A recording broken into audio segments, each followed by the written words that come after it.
Hey, welcome back. Today, we're going to continue talking about the liminf and the limsup of a sequence. We've already done some of the visualization stuff on that screen video, and now we're going to talk about the basic properties of the limsup and the liminf.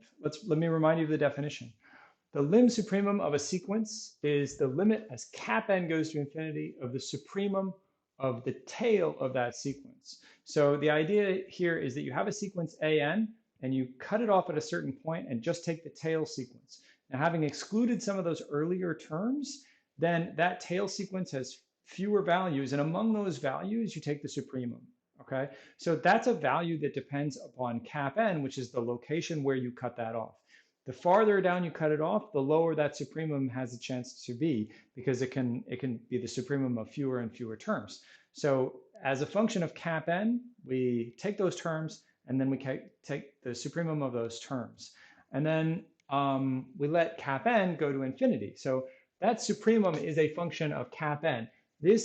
We begin with a sequence an, which is a function of little n, but this value, the supremum of the cap n level tail of that sequence, is dependent upon cap n. And so we take the limit as cap n goes to infinity, which is equivalent to saying we just take less and less of the tail of the sequence, and that gives us a better and better approximation to the long-term behavior of that sequence. The liminf is the same thing, except we're taking the infimum of the tail of that sequence, and then we're taking the limit as cap n goes to infinity. So because these tails of the sequence are fewer and fewer and fewer, when cap n grows, the supremum and the infimum will contract toward the limit of the sequence if it exists. So we expect that if the sequence actually has a limit, the suprema and the infima, as we go farther and farther out, will get closer and closer and closer to the limit, and the limsup and the liminf will both equal the limit. However, if the sequence doesn't converge, maybe it has some alternating behavior or it flip-flops between a whole bunch of numbers, the limsup is basically capturing the upper value, the maximum value of all of this long-term behavior of the sequence. It will exclude some anomalous terms at the beginning, but it will give you the highest limit or the upper limit of the sequence. And the liminf is giving us, in a sense, the lower limit or the least among the limiting behaviors of the sequence. And so we've seen some examples with the visualizations, but what we're going to do now is we're going to prove some of the basic properties. So the first of the basic properties that we're going to prove is that the limsup is less than or equal to the liminf is less than or equal to the limsup. So that's property one here. How do we prove that the liminf is less than or equal to the limsup? Well, we just have to examine these things. So if they both exist,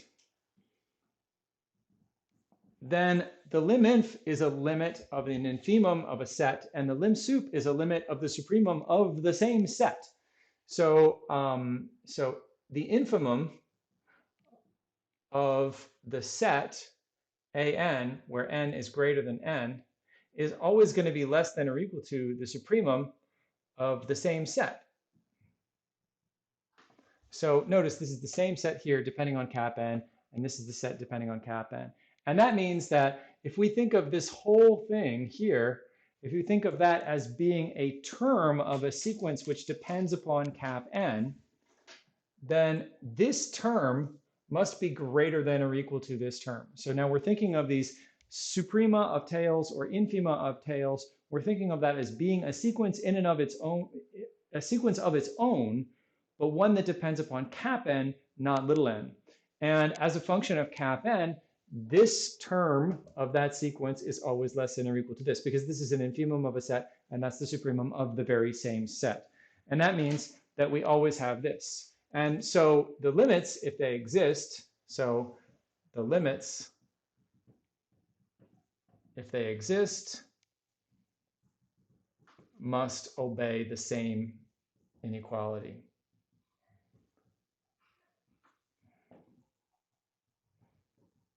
So here what we're using here is this general statement. If an is less than or equal to bn, then the limit of an is less than or equal to the limit of bn, that is, if those limits exist. So we're just using that general property, but we're using it on a function which depends on cap n and another function which depends on cap n, namely this function and this function. If they have limits, then the limits must obey the same identity. And so the limit must be less than or equal to the limsup. The next statement is substantially harder. In part 2, if the liminf and the limsup both exist and they equal the same value. So the way you want to think about this intuitively is that the lower limit equals a value and the upper limit equals a value. Well, then the limit, the ordinary limit, must exist and equal that value too. Let's prove that next. So part 2, we're going to assume this thing. Now, we could do this by the squeeze theorem, but we can also do this relatively directly from the definition of the limsup and the liminf. And I think that that's probably a better approach here because that emphasizes our use of this definition. So let's prove 2. So let's let epsilon be a positive number.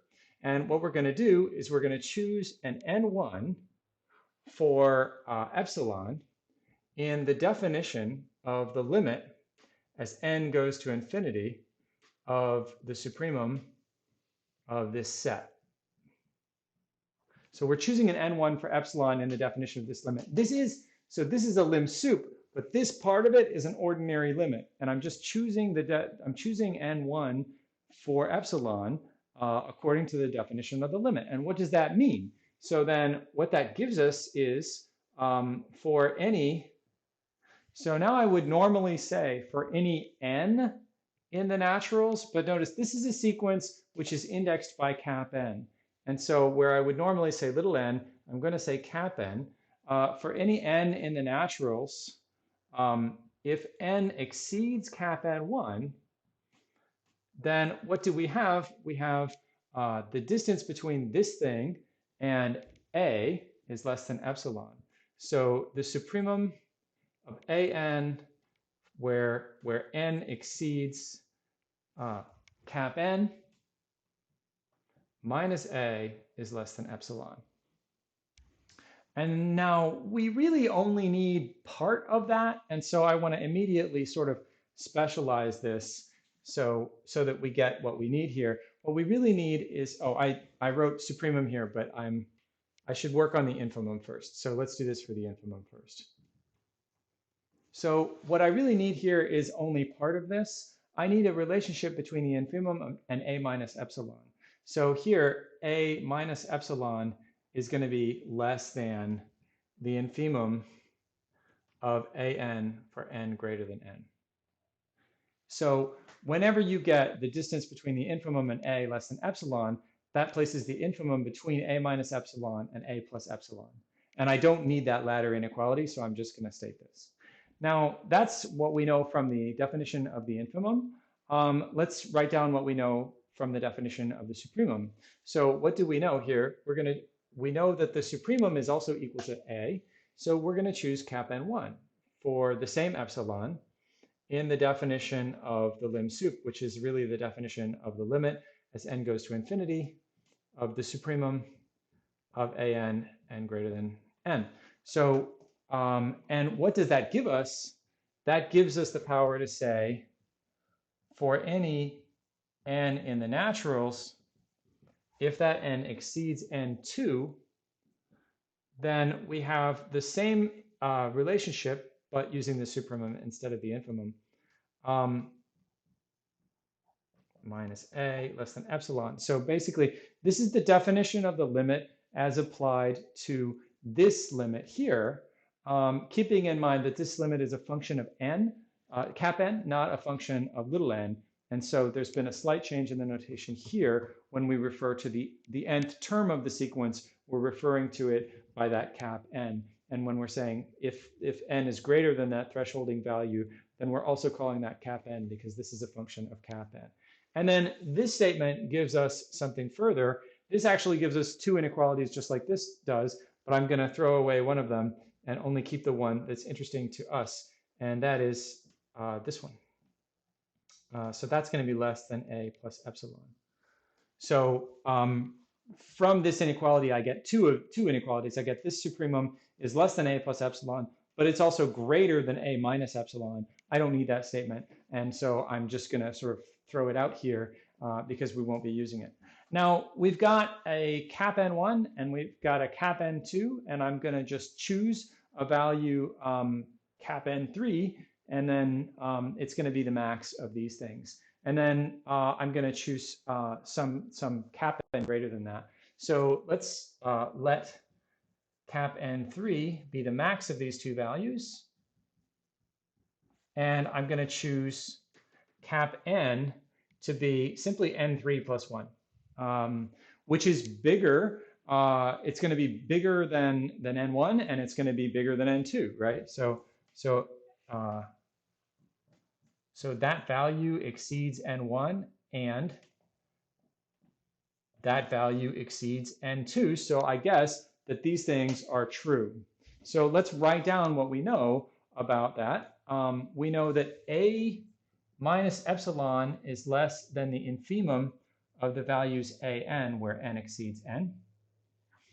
And we know that the supremum of the values an, where n exceeds cap n, is less than a plus epsilon. Now, notice here that we have the infimum and the supremum of the same set.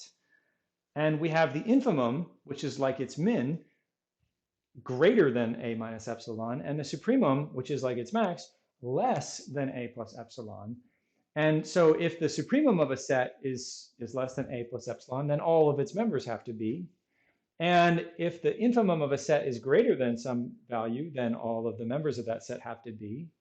And so that means that all of the members of the set being described here, which is a tail of the original sequence, all of the members of the set being described have to be within this range, a minus epsilon to a plus epsilon. So what does that mean? That means a minus epsilon is less than an is less than a plus epsilon for all n greater than n. Now, what does that mean? That means that the distance between an and a is less than epsilon whenever n exceeds n. And that's what it means. That's what we need to prove in order to prove that an converges to a, that the limit of an is a. So thus, what we have shown here, we've started with an arbitrary epsilon. So up here, remember when we started with an arbitrary epsilon, we eventually chose an n, and then we proved that whenever little n exceeds cap n, an minus a is less than epsilon. And so that's faithful to the structure of the definition of the limit. And so that tells us that the limit of an is equal to a. So if the limsup is a and the liminf is a, then the limit is also a. So this sort of reinforces the basic notion that the liminf and the limsup are kind of the lower and the upper limit. And if they should happen to agree, then the limit has to exist and has to agree with them. So that's really what this means here. All right, so that was probably of this list, that's probably the most detailed one of the proofs. Next, so we're going to talk about 3 and 4, which I like these criteria for the limsup and the liminf because I find them easier to work with than the definitions, but to each their own. One thing that I find challenging about using the definition of the limsup is that it involves the fundamental complexity of the limit itself, which is already kind of complicated, together with the complexity of the supremum, which is kind of a complicated and strange notion because it's the minimum of all of the upper bounds. And so you have to think about minimums, but also at the same time think about upper bounds. And then it involves the tail of a sequence, which is kind of a complicated notion. And so I feel like the definition of the limsup sort of merges together 3 complicated ideas, the tail of a sequence, the supremum of a set, and the limit of a sequence, which is now a sequence which depends upon cap. And sometimes it can be a little bit hard to work with because it involves all of that. So it's convenient to have some properties about the original terms of the sequence an and their relationship to the limsup. And that's what 3 and 4 are about. Now, it's not quite, it's not so easy to describe, in a simple language, the relationship between the terms of the sequence and the limsup and the liminf, but it's easier to describe the relationship between the terms of the sequence and something slightly larger than the limsup or something slightly smaller than the limsup. And that's what statements 3 and 4 are really doing. They're describing The advantage is that they refer to the original terms of the sequence themselves, not some limit or some supremum or some tail, but the original terms of the sequence, which is very concrete. The disadvantage is they tell us how they relate not to the lim sup directly, but to some number slightly larger than the lim sup or some number slightly smaller than the lim sup. Even though that number is not exactly equal to the lim sup, we still get a useful relationship. And so 3 and 4 are convenient to know. So let's talk about what 3 really means.